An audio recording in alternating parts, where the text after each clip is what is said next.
ദൈവ തിരുനാമത്തിന് മഹത്വം ഉണ്ടാകട്ടെ. കർത്താവായ യേശു ക്രിസ്തുവിൻ്റെ നിസ്തുലമായ നാമത്തിൽ നിങ്ങൾക്ക് ഓരോരുത്തർക്കും എൻ്റെ എളിയ സ്നേഹവന്ദനം.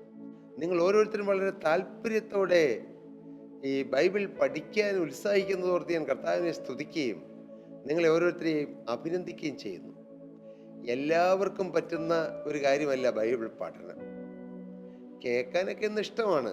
ഒന്ന് കേൾക്കുക, അത് മറന്നു പോവുക, പിന്നെയും കേൾക്കുക, അതൊക്കെ വലിയ കുഴപ്പമില്ല. പക്ഷേ പഠിക്കുക, ഈ ബൈബിളിനെ കുറിച്ച് പഠിക്കുക, ബൈബിളിൽ നിറഞ്ഞു നിൽക്കുന്ന യേശുവിനെ അനുഭവിക്കുക, ബൈബിളിൽ നിറഞ്ഞു നിൽക്കുന്ന ത്രിയേക ദൈവത്തെ, പിതൃപുത്ര പരിശുദ്ധാത്മാവും ദൈവത്തെ അനുഭവിക്കുക, സ്നേഹിക്കുക, അറിയുക. അറിയുന്തോറും സ്നേഹം കൂടും. അറിയുന്തോറും സാധാരണ മനുഷ്യരെ ചിലർ പറയാറുണ്ട് അറിയുന്തോറും അകലുമെന്ന്. കാരണം ഒന്ന് കാണുമ്പോൾ വലിയ കുഴപ്പമില്ലെന്ന് തോന്നും. അടുത്തടുത്ത് വരുമ്പോഴാണ് ഒരുപക്ഷെ മനുഷ്യരുടെ യഥാർത്ഥ സ്വഭാവം അറിയുന്നത്. പക്ഷേ ദൈവിക മനുഷ്യരെ കുറിച്ച് പറയുമ്പോൾ അങ്ങനെ ആയിരിക്കരുത്. അടുത്തടുത്തടുത്ത് വരുംതോറും നമ്മുടെ നിർമ്മല സ്നേഹവും നിഷ്കളങ്ക സ്നേഹവും എല്ലാവരും അറിയുകയും മനസ്സിലാക്കുകയുമാണ് വേണ്ടത്. ഞാൻ തികഞ്ഞുകൊണ്ട് പറയുകയല്ല. എങ്കിലും നാം ആയിരിക്കുന്ന ഉള്ളതുപോലെ ആണ് നാം ജീവിക്കേണ്ടത്. ഒരു കാപട്യത്തോടെയാകരുത്, ഒരു മറയിട്ടാകരുത്, ബുദ്ധിമുഖത്തോടെ ആയിരിക്കരുത് നാം ജീവിക്കേണ്ടത്. പണ്ടൊരിക്കൽ ഒരു ദൈവദാസൻ ഒരാൾക്ക് വേണ്ടി പ്രാർത്ഥിച്ചുകൊണ്ടിരുന്നപ്പോൾ ദൈവത്തിൻ്റെ പരിശുദ്ധാത്മാവ് പറഞ്ഞു, ദൈവം കാണിക്കുന്നു താങ്കൾക്ക് ഒരുപാട് മാസ്ക് ഉണ്ടെന്ന്, ഒരുപാട് മുഖം മൂടിയുണ്ടെന്ന്. ദൈവദാസന്മാരുടെ അടുത്ത് വരുമ്പോൾ ഒരു മുഖം മൂടി, നല്ല ഭക്തന്റെ മുഖം മൂടി. വേറൊരാളുടെ അടുത്ത് ചെല്ലുമ്പോൾ വേറൊരു മുഖം മൂടി, വീട്ടിലിരിക്കുമ്പോൾ വേറൊരു മുഖം മൂടി, ഭാര്യയുടെ അടുത്ത് വേറൊരു മുഖം മൂടി, ജോലി സ്ഥലത്ത് വേറൊരു മുഖം മൂടി. ഇങ്ങനെ വിവിധ തരത്തിലുള്ള മുഖം മൂടി ധരിച്ചതാകരുത് നമ്മുടെ ജീവിതം. ഉള്ളതുപോലെ. കർത്താവിന് സ്തോത്രം. പ്രിയപ്പെട്ടവരെ, തിരുവചനം വെളിച്ചമാവുന്ന തിരുവചനം, വഴിയും സത്യവുമാകുന്ന ക്രിസ്തു നമുക്ക് പറഞ്ഞു തന്ന ദൈവവചനത്തിൻ്റെ സത്യങ്ങൾ, പിതൃപുത്ര പരിശുദ്ധാത്മാവാം ദൈവത്തിൻ്റെ പ്രവൃത്തികളും അരുളപ്പാടുകളും നിറഞ്ഞു നിൽക്കുന്ന തിരുവചന സത്യങ്ങൾ, തിരുവചനത്തിലെ ഓരോ അക്ഷരങ്ങൾ. നമുക്കതിലേക്കൊന്ന് പോകാം. പരിശുദ്ധാത്മാവിനെ കുറിച്ചാണ് നാം നാളുകളായി ചിന്തിക്കുകയും പ്രാർത്ഥിക്കുകയും അനുഭവിക്കുകയും പഠിക്കുകയും ഒക്കെ ചെയ്യുന്നത്. പരിശുദ്ധാത്മാവ് കേവലം ഒരു പഠന വിഷയമല്ല. ജീവിതത്തിൽ ഓരോ ദിവസവും ഓരോ നിമിഷവും കൂടുതലായി കൂടുതലായി കൂടുതലായി അനുഭവിച്ച് അതിൻ്റെ നിറവ് നിറഞ്ഞ് നിറഞ്ഞ് നിറഞ്ഞ് ഒഴുകി ഒഴുകി ഒഴുകി തീരാത്തതായ ഒരു ജീവ നീരുറവയായി തീരുന്ന അനുഭവമാണ്. സ്തോത്രം. പരിശുദ്ധാത്മാവിനെ കുറിച്ചൊക്കെ നമ്മൾ പഠിക്കാൻ ശ്രമിച്ചു, പക്ഷെ ഒന്നും ആയില്ലെന്ന് എനിക്കറിയാം. വളരെ ലളിതമായ ചില ക്ലാസ്സുകളാണ് കഴിഞ്ഞ 15 ക്ലാസ്സുകളിലായി നാം ചെയ്തത്. ഇന്ന് 16ാമത്തെ എപ്പിസോഡാണ്. നാം പ്രവചനത്തിലേക്ക് പ്രവേശിക്കുകയാണ്. പ്രവാചകന്മാർ, major prophets and minor prophets ഉണ്ട് ഈ തിരുവചനത്തിൽ. മേജർ പ്രോഫറ്റ് എന്ന് പറഞ്ഞാൽ വലിയ പ്രവാചകൻ, ശക്തി കൂടിയ പ്രവാചകൻ എന്നുള്ള നിലയിലല്ല. അല്ലെങ്കിൽ മൈനർ പ്രോഫറ്റ് എന്ന് പറയുമ്പോൾ ശക്തി കുറഞ്ഞ പ്രവാചകൻ എന്നല്ല. അവരെഴുതിയതായ പ്രവചന ബുക്കുകളുടെ ദൈർഘ്യം വെച്ചിട്ടാണ് അവരെ major prophets and minor prophets എന്ന് തിരിച്ചിരിക്കുന്നത്. മേജർ പ്രോഫറ്റ്സ് ആണ് യെശയ്യാവ്, ഇരമ്യാവ്, യഹസ്കേൽ, ദാനിയേൽ. ഈ 4 പ്രോഫറ്റ്സ് ആണ് മേജർ പ്രോഫറ്റ്സ്. എന്നാൽ ഹോശേയ, യോവേൽ, ആമോസ്, ഓബദ്യാവ്, യോന, മീഖ, നഹൂം, ഹബക്കൂക്ക്, സെഫന്യാവ്, ഹഗായി, സക്കരിയാവ്, മാലാഖി. ഇത്രയുമാണ് മൈനർ പ്രോഫറ്റ്സ്. നമുക്കറിയാം, കൊച്ചു കൊച്ചു പ്രവചന ഗ്രന്ഥങ്ങൾ. ഒരധ്യായം മാത്രമുള്ള പ്രവചന ഗ്രന്ഥവുമുണ്ട്, 2-3 അധ്യായം മാത്രമുള്ളതുണ്ട്. പോകട്ടെ, അതിലേക്കൊന്നും നാം പ്രവേശിക്കുന്നില്ല. എന്നാൽ യെശയ്യാ പ്രവചനത്തിൽ പരിശുദ്ധാത്മാവിനെ എവിടെയെല്ലാം ഉയർത്തിക്കാട്ടിയിരിക്കുന്നു, സൂചിപ്പിച്ചിരിക്കുന്നു എന്ന് നമുക്കൊന്ന് ചിന്തിക്കാം. ചിന്തകന്മാർ പറയുന്നത് യെശയ്യാ has the richest teaching on the holy spirit among the prophets. യെശയ്യാ പ്രവാചകന്റെ പുസ്തകത്തിലാണ് ഈ പ്രവാചകന്മാരെല്ലാവരും ചേർന്ന് പറഞ്ഞത് വെച്ച് നോക്കിയാൽ ഏറ്റവും കൂടുതൽ പരിശുദ്ധാത്മാവിനെ കുറിച്ച് പ്രതിപാദിച്ചിരിക്കുന്നതും പരിശുദ്ധാത്മാവിന്റെ പ്രവർത്തികളെ ഉയർത്തി കാണിച്ചിരിക്കുന്നത് യെശയ്യാപ്രവചനത്തിലാണ്. നമുക്ക് ഓരോന്നായി പെട്ടെന്ന് ചിന്തിക്കാം. യെശയ്യാപ്രവചനന്റെ പുസ്തകം 11-ാം അധ്യായം 2-ാമത്തെ വാക്യം നാം വായിക്കുമ്പോൾ, അല്ല 1-ാമത്തെ വാക്യം തന്നെ നമുക്കൊന്ന് വായിച്ചു നോക്കാം. എന്നാൽ യിശായിയുടെ കുറ്റിയിൽ നിന്ന് ഒരു മുള പൊട്ടി പുറപ്പെട്ടു വരും.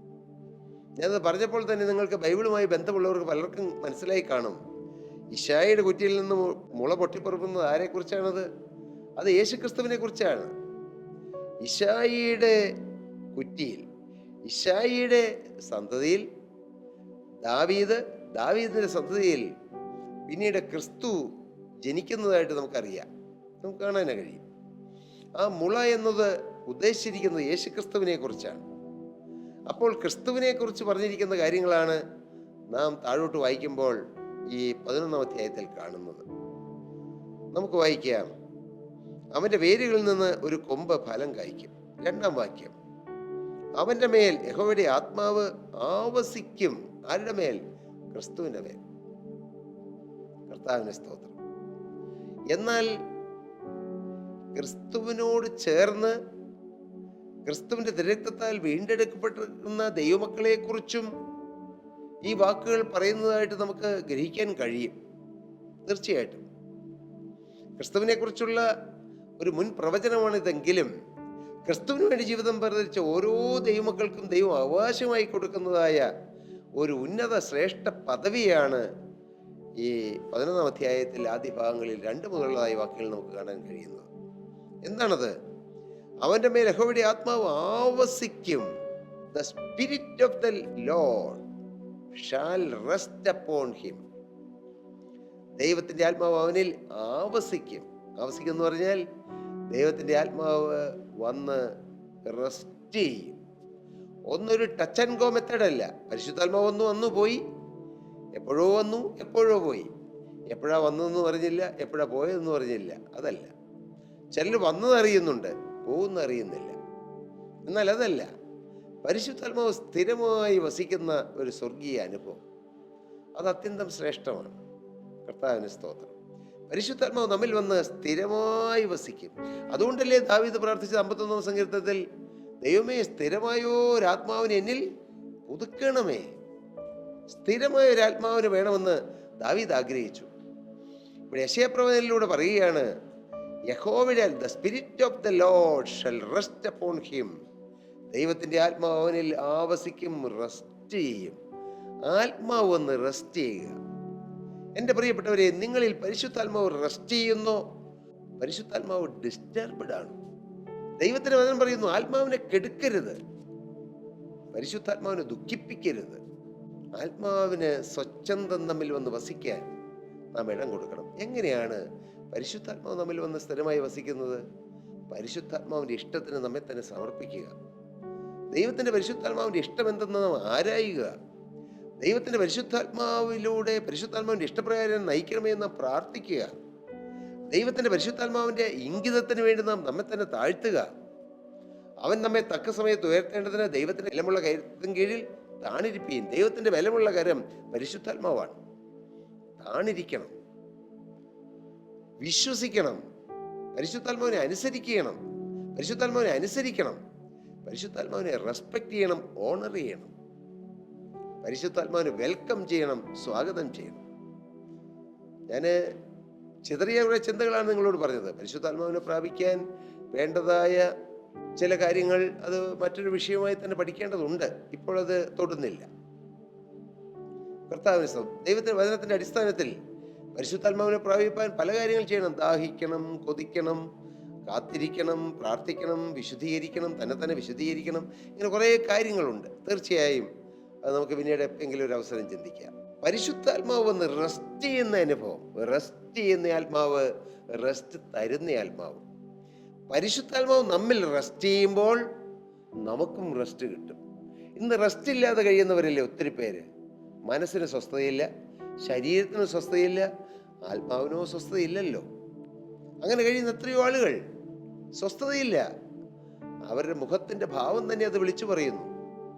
നിരാശപ്പെട്ട്, തളർന്ന്, അവശരായി, കരഞ്ഞ് കരഞ്ഞ് കണ്ണ് കലങ്ങി മനം തകർന്ന് കഴിയുന്ന എത്രയോ ആളുകൾ നമ്മുടെ ചുറ്റുപാടുമുണ്ട്, പാവപ്പെട്ട ആളുകൾ. എന്നാൽ അവരെ ആശ്വസിപ്പിക്കുന്ന ഒരു പരിശുദ്ധാത്മാവുണ്ടെന്ന് അവർ തിരിച്ചറിയുന്നില്ല, പരിശുദ്ധാത്മാവിനെ സ്വീകരിക്കുന്നില്ല, പരിശുദ്ധാത്മാവിനെ വിശ്വസിക്കുന്നില്ല. പരിശുദ്ധാത്മാവിൻ്റെ പ്രവൃത്തികളെ വീണ്ടും വീണ്ടും ചോദ്യം ചെയ്യുകയും എതിർക്കുകയും ഇങ്ങനെയൊക്കെയൊന്നും പരിശുദ്ധാത്മാവ് ഇല്ല എന്ന് ചിന്തിക്കുകയും എല്ലാം ചെയ്ത് പരിശുദ്ധാത്മാവിനെ അകറ്റി അകറ്റി നിർത്തിയിരിക്കുന്നു. അല്ല പ്രിയരെ, നിങ്ങളെ സ്നേഹിക്കുന്ന ഏറ്റവും വലിയ സ്നേഹിതനാണ് പരിശുദ്ധാത്മാവ്. നിങ്ങളെ സഹായിക്കാൻ ദൈവം അയച്ച കാര്യസ്ഥനാണ് പരിശുദ്ധാത്മാവ്. നിങ്ങളെ ഗൈഡ് ചെയ്യാൻ ദൈവം അയച്ച ഒരു വഴികാട്ടിയാണ് പരിശുദ്ധാത്മാവ്. കർത്താവിന്റെ സ്തോത്രം. ദൈവത്തിന്റെ വചനം പറയുന്നു, നിങ്ങൾ ഇടത്തോട്ടോ വലത്തോട്ടോ തിരിയുമ്പോൾ വഴി ഇതാവുന്നു, ഇതിലെ നടന്നുകൊള്ളുകയും എന്നൊരു ശബ്ദം പിറകിൽ നിന്ന് കേൾക്കും. ആ ശബ്ദം കേൾപ്പിക്കുന്നവനാണ് പരിശുദ്ധാത്മാവ്. ഈ പരിശുദ്ധാത്മാവിനോട് എന്നും എന്നും ചേർച്ചയോടെ പോകണം. നമുക്ക് ചിലപ്പോൾ മനസ്സിലാകുകയില്ല, നമ്മൾ മനുഷ്യരല്ലേ, നമുക്ക് പല ആത്മീയ കാര്യങ്ങൾ മനസ്സിലാകണമെന്നില്ല. എനിക്ക് എല്ലാ ആത്മീയ കാര്യങ്ങളും മനസ്സിലാകുമെന്ന് നാം ചിന്തിച്ചാൽ നമുക്ക് എവിടെയൊക്കെയോ തെറ്റുണ്ടെന്നാണ്. നമുക്ക് പലതും മനസ്സിലാകുന്നില്ല എന്ന് നമുക്ക് തോന്നും ആത്മീയ ജീവിതത്തിൽ മുന്നോട്ട് വരുമ്പോൾ. കർത്താവിന്റെ സ്തോത്രം. അപ്പോസ്തലനായ പൗലോസ് ഒടുവിൽ എഴുതിയ ലേഖനത്തിൽ പറഞ്ഞു, എന്താ പറഞ്ഞത്? തിമോഥെയോസിന് എഴുതിയ 2-ാമത്തെ ലേഖനത്തിൽ അപ്പോസ്തലൻ ഇപ്രകാരം പറഞ്ഞു, ഞാൻ പാപികളിൽ ഒന്നാമൻ, ഞാൻ ഏറ്റവും ചെറിയവൻ. ആ എളിമയുടെ അവസ്ഥയിലേക്ക് പരിശുദ്ധാത്മാവ് അപ്പോസ്തലനായ പൗലോസിനെ നയിച്ചു. പോകട്ടെ പ്രിയരെ, നാം എന്താണ് ചിന്തിച്ചു വന്നത്? യെശയ്യാപ്രവചനം 11-ാം അധ്യായത്തിൽ ആവസിക്കുന്ന ആത്മാവ്, റെസ്റ്റ് തരുന്ന ആത്മാവ്. ഇന്ന് ഈ ബൈബിൾ ക്ലാസ്സിൽ സംബന്ധിക്കുന്നവരായ നിങ്ങൾ ഓരോരുത്തരും, ഞാൻ നിങ്ങളോട് ഒന്ന് അടുത്ത് നിന്ന് ചോദിക്കട്ടെ, നിങ്ങളോട് ചേർന്ന് നിന്ന് ചോദിക്കട്ടെ, നിങ്ങൾ സമാധാനം അനുഭവിക്കുന്നുണ്ടോ? വാസ്തവമായ ഒരു സമാധാനം നിങ്ങളുടെ സ്വകാര്യ ജീവിതത്തിൽ, സ്വന്തം പേഴ്സണൽ ലൈഫിൽ, ഫാമിലി ലൈഫിൽ, പ്രൊഫഷണൽ ലൈഫിൽ, സ്പിരിച്വൽ ലൈഫിൽ, അങ്ങനെ പല മേഖലകളിൽ നിങ്ങൾ അനുഭവിക്കുന്നുണ്ടോ? വാസ്തവമായി അനുഭവിക്കുന്നുണ്ടോ? എല്ലാവരും ചേർന്ന് ഒന്ന് ചിരിക്കുമ്പോൾ ചിരിക്കും, ഒരുപക്ഷെ പൊട്ടിച്ചിരിക്കും. എല്ലാവരും പോയി കഴിയുമ്പോൾ നിരാശ, ഒരു ഏകാന്തതാബോധം. എന്നാൽ ദൈവത്തിൻ്റെ പരിശുദ്ധാത്മാവ് ആവസിക്കുന്ന ഒരു ദൈവദാസനോ ദൈവദാസിക്കോ അവരുടെ ഉള്ളിൽ എപ്പോഴും ഒരു ആശ്വാസം, ഒരു സന്തോഷം.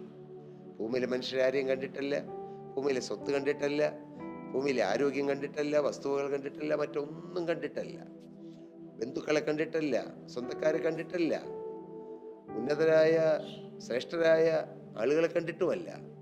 എനിക്ക് കർത്താവുണ്ട്, കർത്താവിൻ്റെ പരിശുദ്ധാത്മാവുണ്ട് എന്നുള്ള ഉറപ്പ് പ്രിയപ്പെട്ട സഹോദരി സഹോദരൻ നിങ്ങൾക്ക് ലഭിക്കും. ഇത് ഏതാനും ചിലർക്ക് വേണ്ടി മാത്രം മാറ്റിവെച്ചിരിക്കുന്ന ഒരു ദൈവിക നന്മയോ അനുഗ്രഹം അല്ലത്. ആർക്കും ലഭിക്കും. അത് എന്താണ് വേണ്ടത്? ദാഹിക്കുക, പ്രാർത്ഥിക്കുക, ദൈവത്തിൽ നമ്മെ തന്നെ താഴ്ത്തുക. നമ്മിൽ പരിശുദ്ധാത്മാവ് ഒന്ന് വസിക്കണമെങ്കിൽ നമ്മിലുള്ള ചില അഴുക്കുകൾ മാറണം. അഴുക്കുള്ളിടത്ത് പരിശുദ്ധാത്മാവിനെ പ്രതീകവൽക്കരിച്ചിരിക്കുന്നത് പ്രാവിനോടാണ്. പ്രാവ് അഴുക്കുള്ളിടത്ത് പോയി ഇരിക്കുകയില്ല.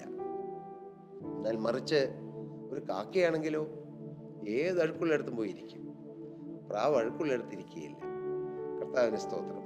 ഈ പരിശുദ്ധാത്മാവാവുന്ന പ്രാവ് നമ്മുടെ ഉള്ളിൽ വരണമെങ്കിൽ, നമ്മുടെ ഉള്ളിൽ വസിക്കണമെങ്കിൽ നമ്മുടെ ഉള്ളിൽ അഴുക്ക് വരരുത്. അഥവാ ഒരു അഴുക്ക് വന്നാൽ എത്രയും പെട്ടെന്ന് കഴുകൽ പ്രാപിച്ച് പരിശുദ്ധാത്മാവ് നമ്മിൽ നിന്ന് മാറിപ്പോകുന്ന അനുഭവത്തിലേക്ക് വരാതെ നാം നമ്മെ തന്നെ സൂക്ഷിക്കണം. അതുകൊണ്ടാണ് ഇവിടെ യെശയ്യാപ്രവാചകന്റെ പുസ്തകത്തിൽ പറയുന്നത്, spirit of the Lord shall rest upon him. ക്രിസ്തുവിൽ പരിശുദ്ധാത്മാവെന്ന് ആവസിച്ചു, അതുപോലെ നമ്മിൽ ഓരോരുത്തരും പരിശുദ്ധാത്മാവെന്ന് ആവസിക്കുവാൻ ദൈവം ആഗ്രഹിക്കുന്നു. ദൈവത്തിന്റെ ആഗ്രഹം അതാണ്. നമ്മുടെ ആഗ്രഹമാണെങ്കിൽ അത് സാധിക്കുകയില്ലേ? തീർച്ചയായിട്ടും സാധിക്കും. നിങ്ങൾ ചിലരെല്ലാം ചിന്തിക്കുന്നവരായിരിക്കും, എനിക്ക് എൻ്റെ മേൽ പരിശുദ്ധാത്മാവ് വരുമോ? അങ്ങനെ പരിശുദ്ധാത്മാവ് സ്ഥിരമായി വസിക്കുന്ന ഒരു അനുഭവം എനിക്ക് കിട്ടുമോ? അങ്ങനെ സംശയിക്കുന്നവരുണ്ടോ? പ്രിയ മകനെ, പ്രിയവനക്കാര, പ്രിയമകളെ, നിന്റെ മേൽ ആത്മാവ് വന്ന് ആവസിക്കും. വിട്ടുമാറാത്ത ബന്ധമായി, വിട്ടുമാറാൻ കഴിയാത്തൊരു വലിയ ബന്ധം. ദൈവത്തിൻ്റെ പരിശുദ്ധാത്മാവിനെ നമ്മെ മറക്കാൻ കഴിയില്ല, നമുക്കും പരിശുദ്ധാത്മാവിനെ മറക്കാൻ കഴിയാത്ത ഒരു വലിയ സ്നേഹബന്ധം. ഈ ഭൂമിയിൽ എന്തിനേക്കാളും ആരെക്കാളും ഏതു വിലവെടുപ്പുള്ള വസ്തുവിനേക്കാളും പൊസിഷനേക്കാളും പരിശുദ്ധാത്മാവിനെ സ്നേഹിക്കുന്ന ഒരു ഹൃദയം ദൈവം നമുക്ക് തരും. പരിശുദ്ധാത്മാവിൻ്റെ ആലോചനയ്ക്ക് കീഴ്പ്പെടുന്ന ഒരു ഹൃദയം നമുക്ക് തരും. ദൈവത്തിൻ്റെ പരിശുദ്ധാത്മാവ് പറഞ്ഞ ഒരു കാര്യമാണെങ്കിൽ അത് വിശ്വസിക്കുകയും കീഴ്പ്പെടുകയും അനുസരിക്കുകയും ചെയ്യുന്ന ഒരു ദൈവിക ഹൃദയം, ദൈവിക സ്വഭാവം ദൈവം നമുക്ക് തരും. അത് ശ്രേഷ്ഠമാണെന്ന് ഞാൻ എല്ലാവരെയും അറിയിക്കട്ടെ. ഇന്ന് ഈ ബൈബിൾ ക്ലാസ്സിൽ പങ്കെടുത്തുകൊണ്ടിരിക്കുന്ന പ്രിയ സഹോദരി സഹോദരങ്ങളെ, യെശയ്യാപ്രവാചകന്റെ പുസ്തകം 11-ാം അധ്യായത്തിൽ പറഞ്ഞിരിക്കുന്ന ആ വലിയ അനുഭവം, സ്വസ്ഥതയുടെ അനുഭവം, പരിശുദ്ധാത്മാവ് തരുന്ന അനുഭവം, പരിശുദ്ധാത്മാവ് ആവസിക്കുന്ന ആ ദൈവിക അനുഭവം നമുക്ക് പ്രാപിക്കാം. അതിലേക്ക് നമുക്ക് മുന്നോട്ട് ഗമിക്കാം. ആ അനുഭവം ഒരൊറ്റ ദിവസം കൊണ്ട് പൂർണ്ണമായി തീരുമെന്നല്ല.